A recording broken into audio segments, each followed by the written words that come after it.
Peter Blanc in Orlando at the AHA annual meeting for On the Scene, and with me is Bonnie Spring from Northwestern.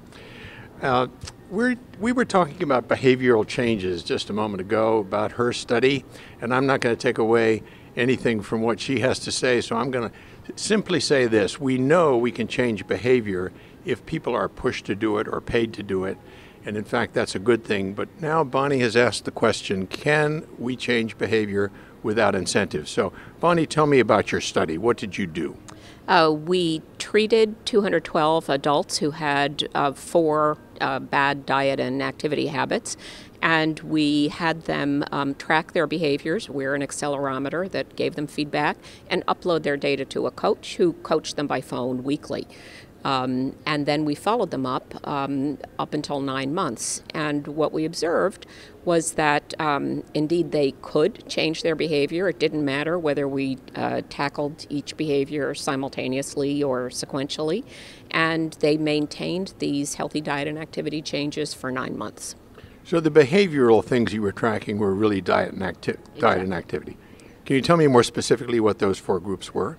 Yeah, the four behaviors were they didn't eat enough fruits and vegetables, they had a diet too high in saturated fat, they didn't get enough moderate, vigorous physical activity, and they watched more than 2 hours a day of TV. Okay, so the outcomes here are not clinical outcomes, they're behavioral outcomes. I know that offends you when I say that, but the fact of the matter is you wanted to see whether you could change behavior. What'd you find?